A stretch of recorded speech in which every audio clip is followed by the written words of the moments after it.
Ready? Three, two, go, go. All right, welcome to a news episode of Sports Talk Central. I'm your host, Adeep Mahmood, who's my normal co-host, Hunter. And today we're going to be talking about some minor league stuff, some potential discussion points for the new CBA, some preseason, a new alliance potentially in college football, and some Virginia Tech news. So let's first talk about the salary cap and luxury tax. What was your first reaction? I mean, it's about time we finally hit a salary cap floor at least, and a lower luxury tax. I mean, everyone's been clowning on the Dodgers on baseball Twitter lately just because, their payroll is what is it, like $300 million or something like that? Yeah. Which is just, that's not fair. I mean, sorry, any way you look at it, you don't see that in any other sport. It's the only sport that does not really have a salary cap, but you got to do something to help the smaller teams spend a little bit more, but also discourage the bigger teams from just having the biggest payroll of all time. I think this will accomplish both, in my opinion. Yeah. So for me, my main thoughts are it is a slippery slope. I think that I'm all for salary floor. I think one of our first episodes we were talking about if we were commissioner, what would we do? And I think I definitely said a salary. Yeah. I said salary floor as well. So it's definitely an idea that should happen. Now, the only thing that I don't like about this is the salary floor. I think the players will agree to, but the catch is that the luxury tax is going to decrease. That's the thing that the owners are going to be using against them, where we'll get you the salary floor, but the luxury tax is going to decrease. So essentially, instead of saying every team has to spend $100 million, it's every team has to spend $100 million, and if you go above 180 in this situation, then you got to pay a luxury tax, which don't really, which might, like as you see, they are going to make decisions to be under it. So that's the first problem. So even though it is a way for lower ranked teams to spend more money, there's limitations to it because it's a lower luxury tax. So I would prefer a straight up salary floor, which is the most simple idea. It just feels like the owners are just trying to pocket as much money as they can. Yeah. The other thing I don't like is the long-term implications. So right now, what's to stop the owners a few years from now and saying 100 to 175, then 100 to 165? You see what I'm saying? So the luxury tax, what's to stop the owners from decreasing the luxury tax but keeping the salary floor the same? So that's going to disincentivize teams to spend more money. So if I'm the players, I would say that if you want to lower the luxury tax, like we want a salary floor, if you want to lower the luxury tax, that's to be at least, I would put in a new CBA, there has to be at least a $75 to $80 million range between the two. You cannot go under that. So that would basically just have that extra language in that deal saying that you can't decrease it down, so you can't have a situation where every team is spending between 100 to 140. It's at worst 100 to 180. Or if you want to lower the tax, you have to lower then you have to lower the salary floor, all that stuff. But it's going to be really interesting to see what teams do. I mean, obviously you got teams like the Orioles where they have 54, but I believe their salary drops down to around 40 once the Davis settlement happens. So then they would have to spend $60 million, which is fine. I mean, teams should be forced to do that. You don't want to just keep. Keep going, sir. Keep going. No. I mean, you should be forced to do that. You shouldn't be like going full Bob Nutting and just being as cheap as you can, just because you don't want to spend money. I mean, they've been needing a floor for a long time. Again, if I were commissioner, we talked about this as well. I would do a full-on salary cap. Where owners, players will never accept a salary cap. They will never. Too bad. I wish they would. I mean, it's too bad, man. It's been needing that for so long. It's not fair that you have a big team like the Dodgers that can spend whatever they want, or the Yankees And then other teams just can't even come close to that with like trying to get players at the deadline because their owners are not as wealthy as the other ones. I don't think it's fair. Baseball's had that problem for years. It's gotten worse as the years have gone on. I've never liked it. Yeah, and then for me, the biggest issue though is with the lower like spending money. I agree to a degree, but I would probably limit to I would probably get it to about 75 instead of 100 because the reason for me is because you don't want teams signing overpaying bad players just to reach the off. I don't like about that. So it would have to be like there. I agree that every team like we should have a salary floor, but it has to be in a way where guys aren't getting like what I would call pity contracts, where they have. That's true. You got to sign them to at least a decent sized contracts, even to get to the salary cap floor. You don't want to have them cheap their way into taking a contract, just to get to a $50 million floor. If it's 100, pay them as such. You can have a couple of cheap players playing some other positions, but you should still be forced to pay someone who's decent what they're worth. I think is my biggest thing. Yeah, yeah, and yeah, that makes sense. But that's like for me, it's like I'm just trying to think of a name here. Like Justin Verlander, right? Like Justin Verlander is a great pitcher, but next year he's going to be 37 years old, coming off Tommy John. So obviously his value would be limited. So, like, I think the Orioles. Well, I would love to have Verlander on the team because he's not going to be holding down a position. We're not getting Correa. So I've seen a lot of Orioles fans say, "Go and get Correa." We're not getting Correa. I think it's like more likely we go and extend Mancini and get one of these get a pitcher. When we get to the minor league, I'll kind of elaborate more on that one based on what Mike Elias has said. But my point being is who just recovering from Tommy John hasn't really pitched in 2 years. I don't want a situation where he's getting. I want him to get as much money as possible. If he's getting 15 million just so a team can get to that salary floor, I'm not a big. That's my big thing. Obviously there's other guys like paying Matt Harvey 7 million a year just to do that. That's an issue, right? That's too much money for someone like that. So that's just my thing. Like if you can work that out, and if you can work out a minimum range of player, the owners can't limit the luxury tax and have more excuses to not pay their players. That's so there's some details have to be worked out, but I think that this is a start in what they can do. But obviously there's some details. There's a lot of labor talks that are coming, especially I think service time manipulation. What would you say? Service time manipulation. That is going to be a major thing. Oh yeah, I mean these next labor talks are going to be. Those two sides, they've never liked each other. They didn't like each other last year. That bad blood is going to continue whenever they talk next. It's just this sport is so screwed when both sides are like this. But we'll have to see. Hopefully they take more steps. Yeah. So now we're going to go to the minor league.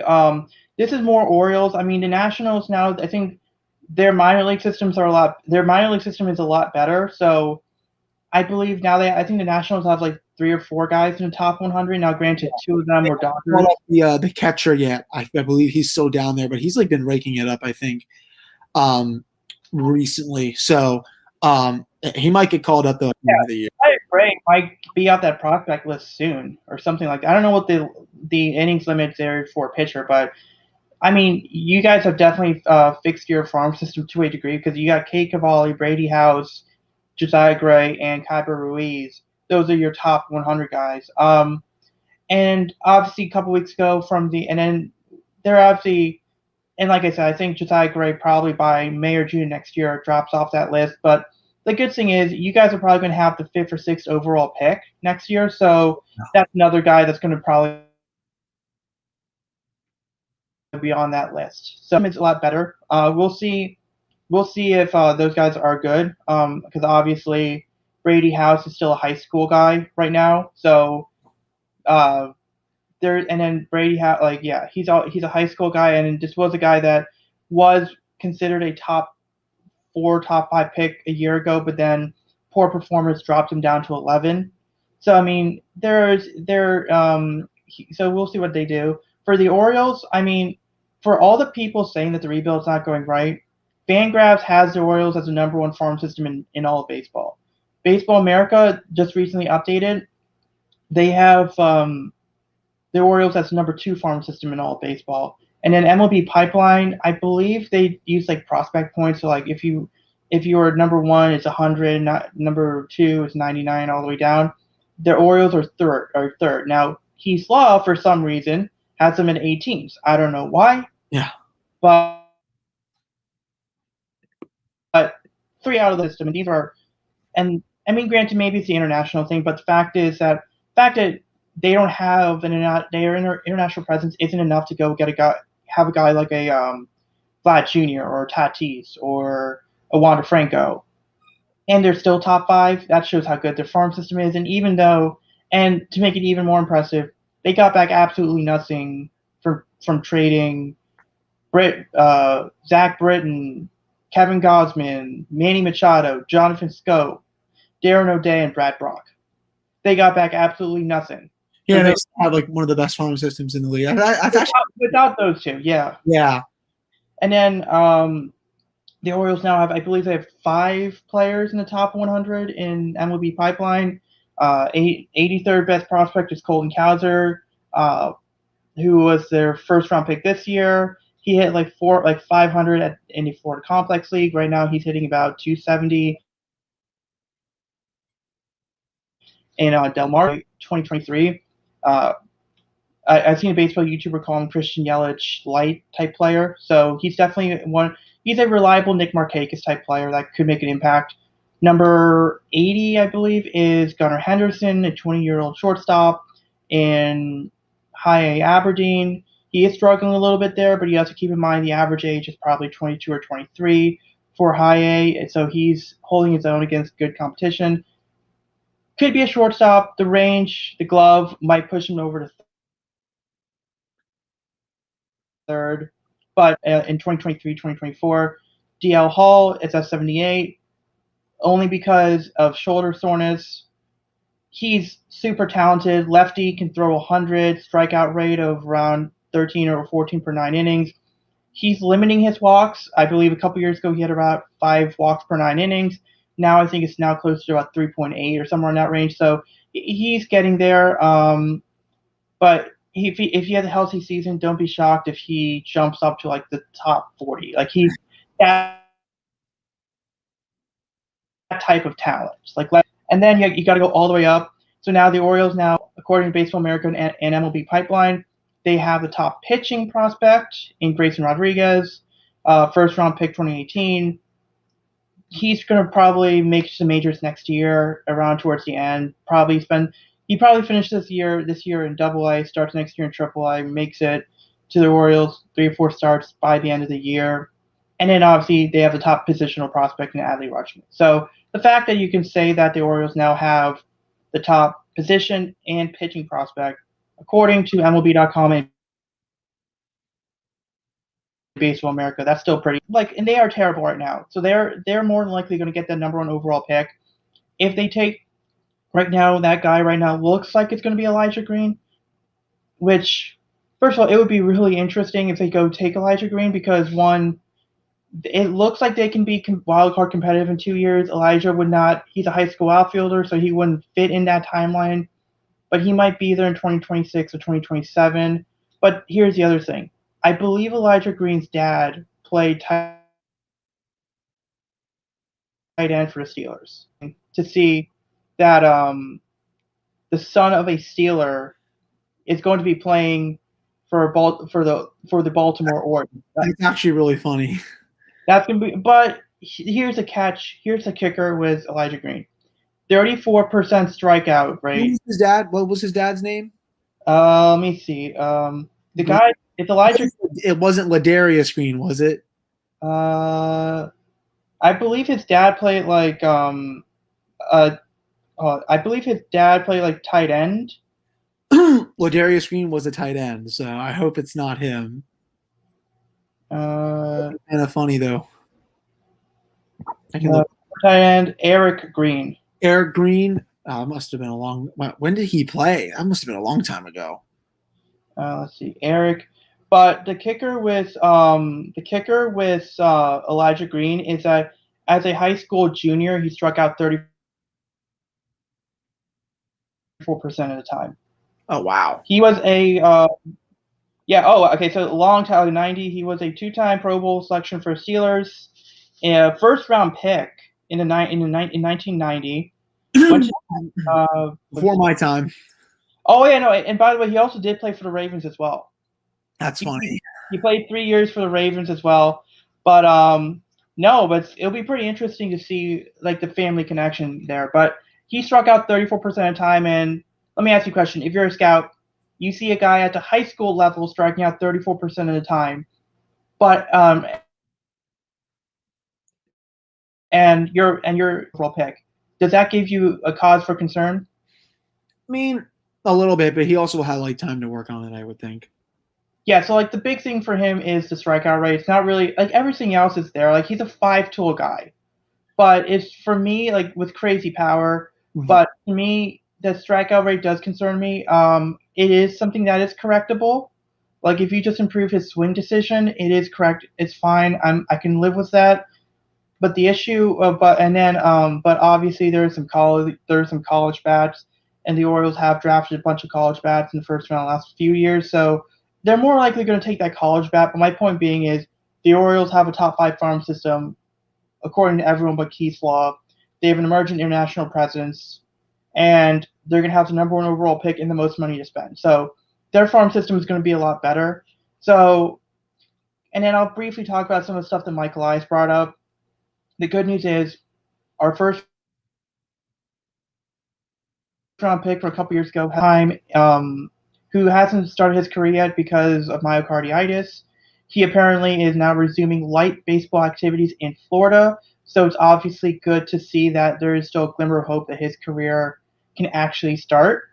So, and he's a guy that can probably speed through the minors at a slightly faster rate than most people because he was in the SEC, he was in Team USA.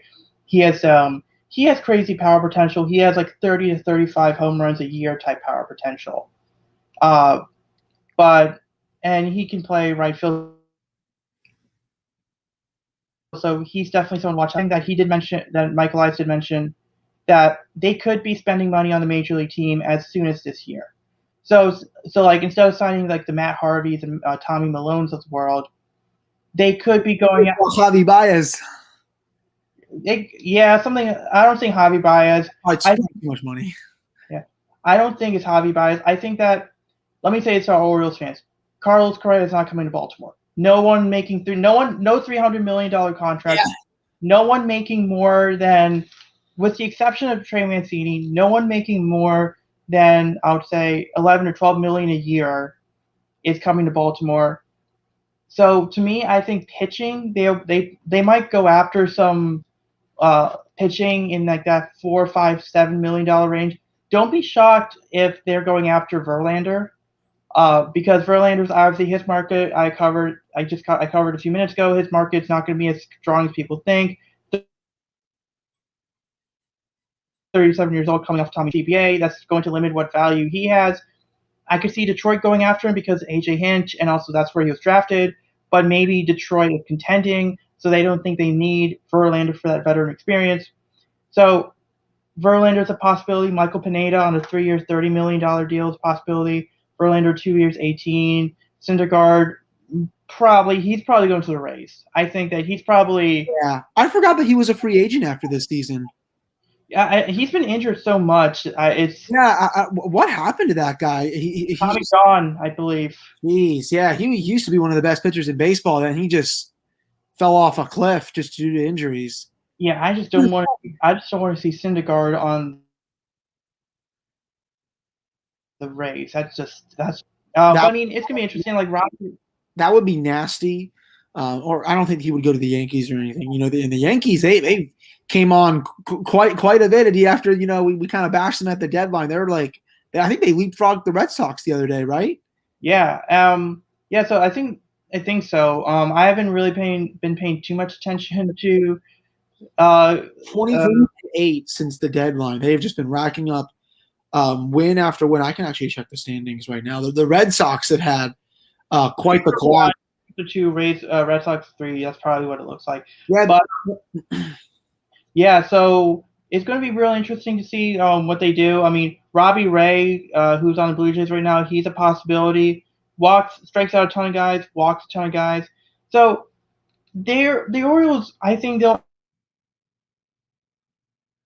add someone. It's better than a Matt Harvey or Tommy Malone, but it's not going to be as good as a Max Scherzer, or maybe even a Marcus Stroman. So it'll be somewhere in that it'll be somewhere in that range. I do think they'll add a pitcher, because they don't. I think they have enough depth in that middle infield, and they have enough prospects that are close to major league ready that they don't want to logjam that position right now. So it'll be interesting to see what they do. And I think those were really the two big things. I was just checking the standings just for just looking at them, and I didn't realize that the Dodgers had a 10-game lead for the first wild card spot. So that is actually hilarious. And then it's just most of these spots are locked up. If you look at the standings, it's actually pretty crazy. Oh yeah, for sure. And then and it's gonna be surprising. I mean, the Padres might not even make the playoffs. Yeah, the Reds are tied with them right now. The Phillies fell off a cliff. The Mets themselves out. That was just, you knew that was coming with DeGrom being out. And then what's his name? Cohen said about. You saw that tweet, right? Did you see his Twitter? Yeah. That was just like the funniest thing. He was calling out his own batters. It was like, geez, dude, you're gonna put that on your Twitter account? He called out the hitting coach along with it. Yeah. So that's the thing there. And then the last thing I'll say is the minor league. I've seen a lot of Orioles fans being impatient. I get it. Like, their Orioles aren't a good team, but still, like, you have to understand, Michael Elias was put in a bad position. He's doing the best he can. He couldn't have predicted that an entire minor league season would be wiped out as they're becoming more of a player development team. And you have, like, the 3 or 4 pitchers that have struggled. The majority of them finished 2019 in Double A. So you're essentially asking guys to jump from, by the way, back-end starter types at their ceiling to jump from Double A to the majors, throwing to a defensive challenge catcher in Pedro Severino, and expecting them to pitch well. Like, that's not going to happen. So,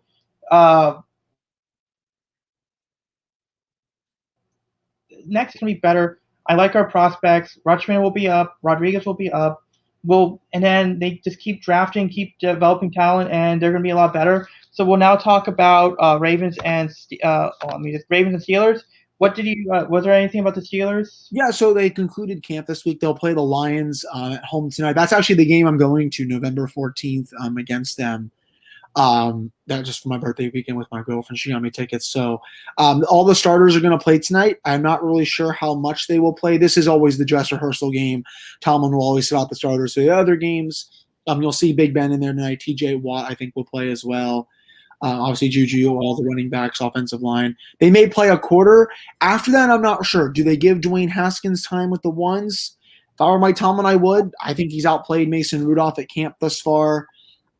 See what he can do with basically not backups, because, I mean, he's driven all the backups down the field with ease. See what he can do now playing with the starters against a starting defense as well. I mean, he's played a bunch of backups on the other side as well. Let's see excuse me, what he can do, when the stakes get a little bit higher, because he's been pushing Rudolph a little bit. I don't know if it's going to be enough for him to be the backup, just because I think the coaching staff really likes Mason, but he's definitely giving it all he can. That's for sure.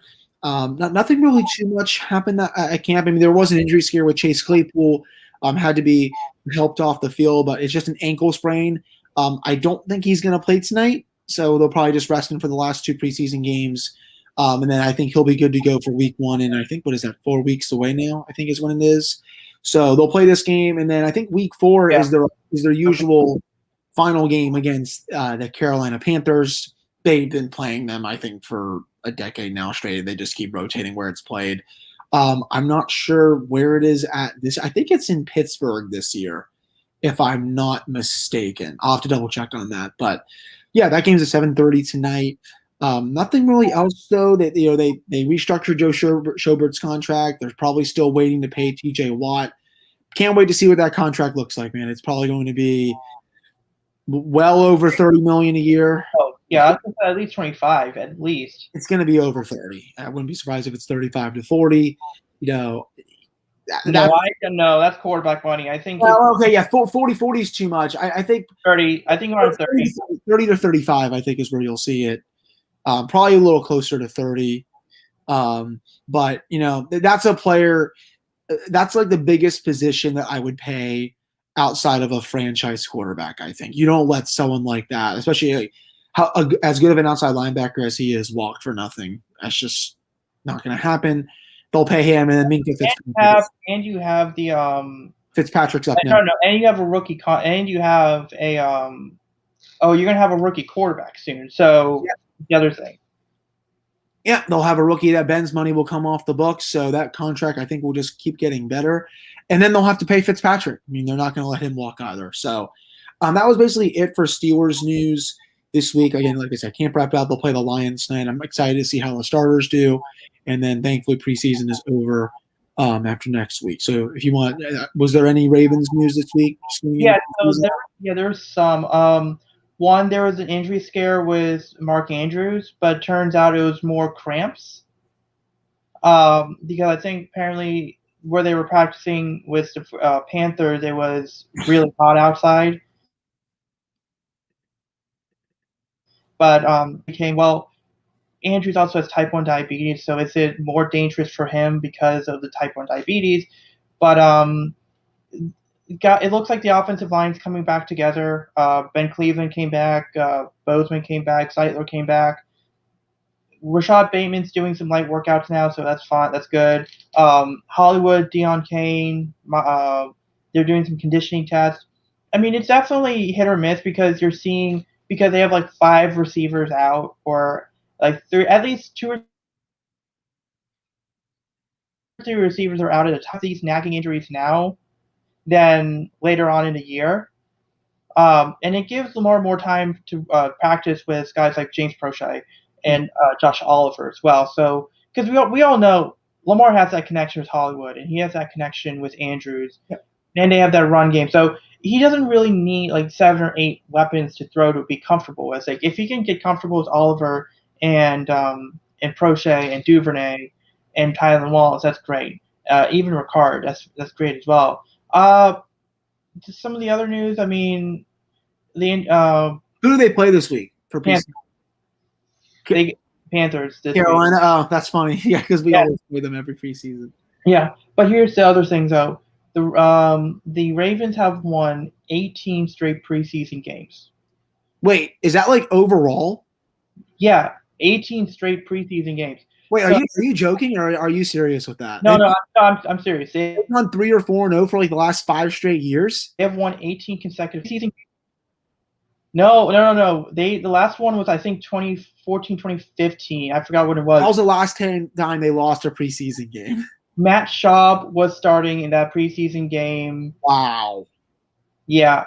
So they're putting that streak on a line. So apparently, Good Morning Football brought up the fact that right now the unofficial record is 19 in a row. Oh wow, they could break that. But it just shows how good depth they have, like because you're not playing your starters, like. Yeah, like, that's the thing about most of these preseason games. It's which team has the better depth that wins. Yeah, so it's going to be interesting. I don't know if Lamar. I think Lamar, if he plays, he's probably playing a series. That's it. It's a rehearsal game, man. At most, maybe it's a quarter, like what the Steelers are going to do tonight, but maybe not even if that. Yeah, and then it's going to be. We're going to see if Tyler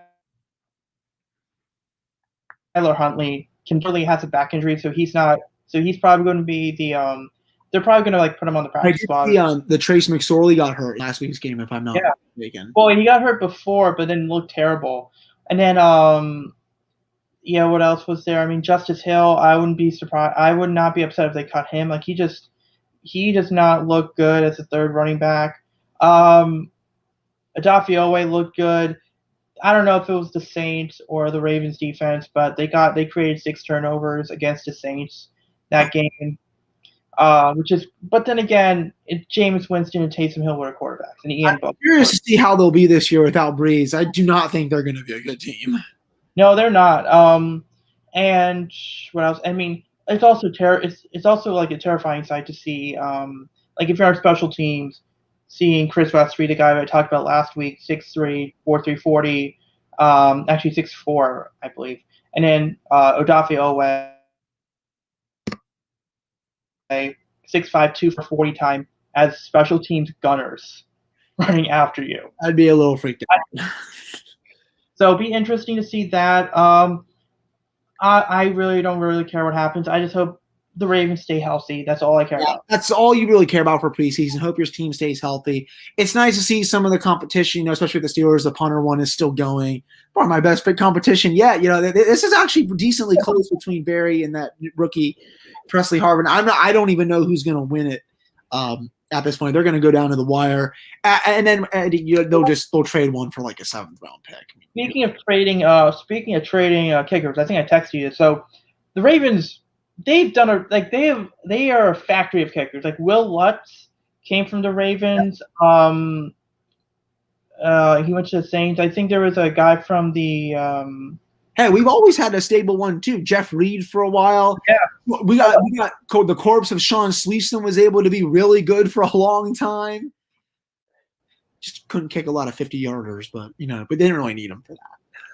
Yeah. So, but I remember a few years ago, a lot of Ravens fans still make fun of the Vikings because they traded a 5th-round pick for Kerry Vedvik, a backup kicker, so then the first thought was with the Ravens when Jake Verity made that. He made 2 field goals, one at 53, straight down the middle. It's like, oh yeah, you can get a little price for that.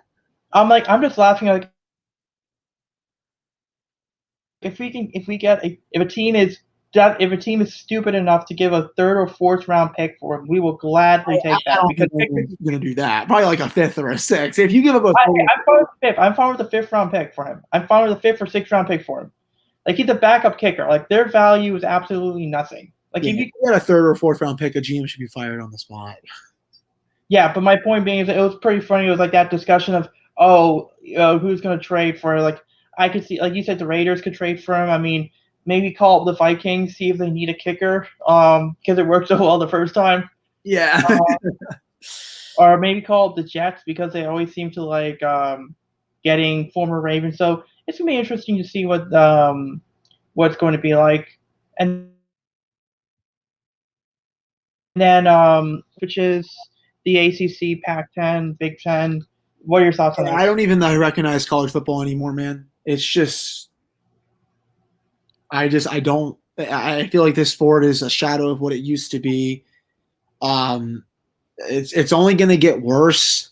I understand the SEC is a powerhouse. You're going to get Texas and Oklahoma in a few years. I get it, but this is not college football, and you're going to have 3 major conferences align, and then they're all going to play each other, and then Tech's going to get a whole bunch of really much better competition, which is good for the school and good for recruits if Tech can beat them. But it's just, I don't know, man. I don't really like it. I liked it much better when all of the 5 power conferences were just doing their own thing.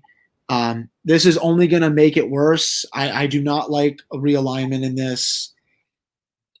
Again, man, it's just I understand, money talks and all that. I have on why they're doing this, but I mean, it's money. I mean, that's all it really is. I mean, I don't really know what other reason it could be, but it's just, like I said, man, I can't even say much more just because I think it's not right. Yeah, no. Well, I have a question though. How much do you think the NIL or the not signing deals factored in? Because I could imagine guys thinking, oh, if guys from Texas and Oklahoma, if we went to the SEC, and then maybe the star players get the big endorsement deals, and then the mid-level players, maybe there's something there, and that's why we could recoup some of our money because some of our star players are going to be making their own money to a degree, and so this is a way to increase the floor or something of our talent level, something like that. I mean, I think that has something to do with it. I'm not a fan of it as well. I don't. I think that it's monopolizing anything is never really a good idea. Yeah. And the competition. I mean, the competition. I mean, competition. And then, I mean, it wouldn't shock me if Clemson moves to the SEC. It would not shock me No, if. I mean they should just expand the college football playoff and be done with it. Enough with this realignment. I understand money talks, and you're going to be paying the conferences, and the ESPN's going to televise the games with TV contracts, etc. But this is just not the way to go with college football. It's much better when all 5 conferences are doing their thing. Now with these 3 conferences going to be aligned, I mean, how do you even decide like who gets to the playoff? Like, is it just going to be a free for all or something like that? I don't understand. I feel like almost all the teams could come from the SEC for the college football playoff. I mean, Ohio State, even with this, Ohio State Clemson every year would be fun, but like it would also just get repetitive. And I think Ohio State would wipe the floor with almost every team from these 3 conferences still. I mean, yeah. So I think it all depends on Ryan Day and how well they go. But I mean, it's tough. I mean, because you always have the coaches thing because people were talking about James Franklin being a great coach, and it turns out he's not that good of a coach. He's not bad. He's not like elite. I mean, I wouldn't call him bad, but I mean, he's all right.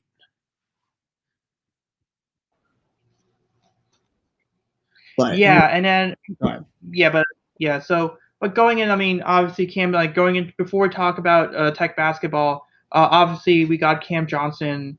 Big time. Yep, that's a big one. We did lose Xavier Simmons. I don't know what happened there, but they said he wanted to go SEC is what Evan Watkins said. So so basically, essentially, we were just a placeholder until an SEC school offered him. Basically, yeah, kind of crappy, but that's how it goes sometimes.